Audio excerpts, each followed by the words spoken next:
Hey guys, it's Nick and Talon here, from NXL, yeah. So, today we have a Sega Genesis Model 2 from the USA. So, the problem with this is power button. It will go down, but it doesn't want to read the contact on the power button for some reason. So, if we plug this in, we can show here, red light doesn't show up. Sometimes it will show up if you press it down really hard on certain angles. Most times it won't. So yeah. So, anyways. First let's tear this apart. So, first we're going to be taking off the 4 screws on the back. So it'd be right about here, here, and then also here and here.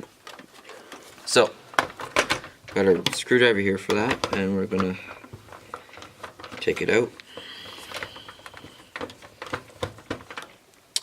Of course, this is not gonna void your warranty unless you're in 1995, because sorry, but it's like 20 years old, is it not?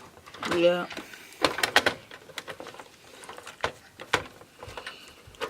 I think it's older, the system. Yeah. 1990. Ooh. Wait, no, you might be right about the age. Okay. Not really sure. Got 3 screws here. Make sure you always... It's probably the console that screwed up the industry. But, I mean, these consoles are normally pretty durable. Yeah, before they made consoles durable, now they're like pieces of shit that you have to go and replace every 5 seconds, like the PS4. They don't even go in. God damn it, this garden. Like, this lasts a long time. My dad had this for ages. My dad had this since he was a kid, and he's like 35 or something now. There we go, last one.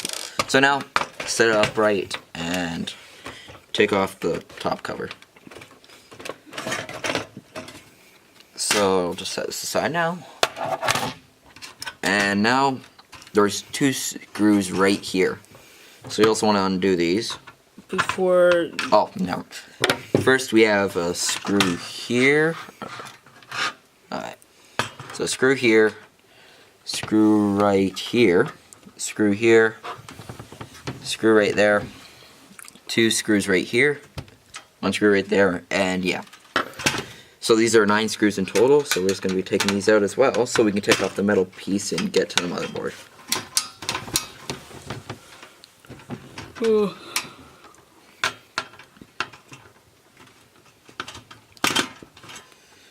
So, for some reason, the resistors are all bent.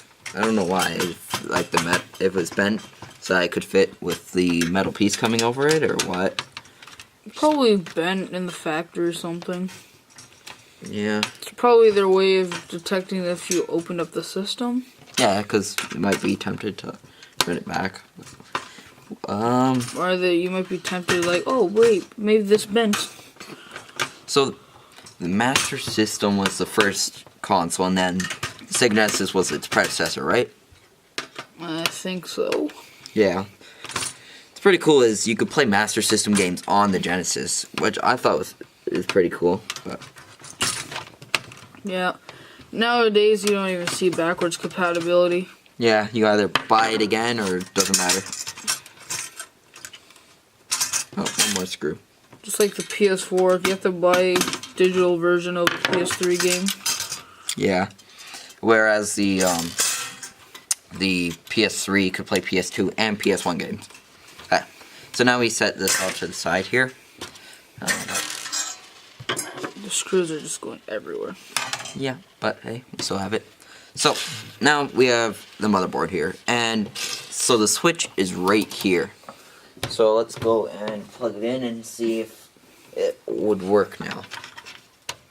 So a quick thing, normally what happens is this here is for the reset switch. So I'd press down on this button right here and reset it. And this one here, the power button, would press down on here. So, anyways, as we can see, we press it in and no light red light is present.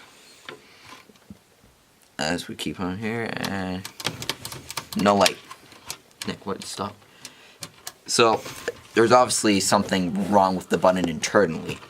So, next is trying to take off the motherboard entirely. So now we have the screwdriver here, and there's 2 screws on the cartridge slot, as we can see right here, 1 and 2. So, let's take these off.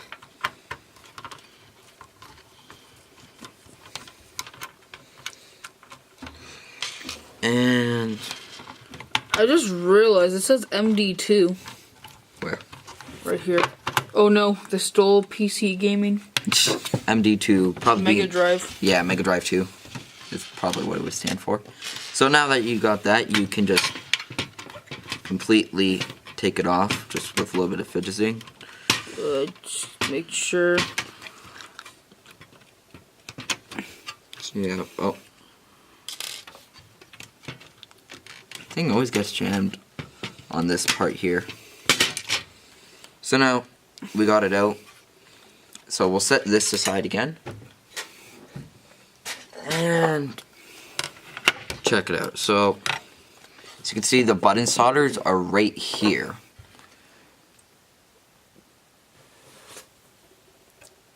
So let's try one more time.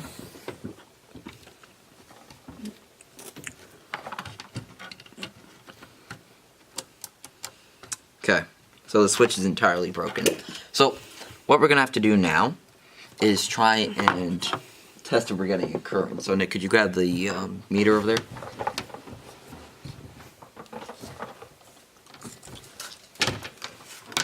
Now the 2 pins for the button is here. Let me focus in on this first. Oh. It is right here, so this middle button right there, and then the one right here. So I'll just point to it here and there. So those are the 2 solder points for the button that count. So if we have the button pressed down, let's try and test it out.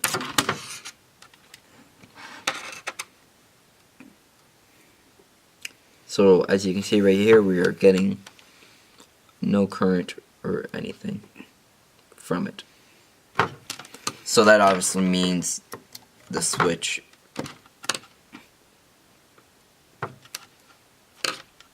That's alternating current. no. But it would still show something, as you saw there. So anyways, it's not giving off anything at all. So now what we should do is we're gonna go, and what we're gonna do is we're gonna use those 2 solder points that I just mentioned, and we are gonna solder a new button to it once we get one tomorrow.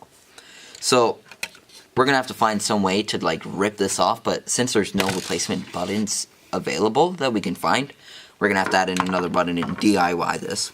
So to prove that these are the 2 solder points, and Nick will hold up the board so it shows the light, and plug this in, not through the controller ports. I'll just move the camera over here. Oh no, the controllers definitely have to power the system. Yep. Okay, so here's our solder points right here. It'd be cool if someone made a mod that actually press a button on the controller, it turns on the system. Yeah. As you can see, there's a red light, is there not? Nope. Yeah, there's a red light now. See, so as you can see, this, don't rip my camera, but this button here works from the N64 controller. So it's just a matter of finding another button, soldering it, and boom, we're done. So we will see you guys tomorrow.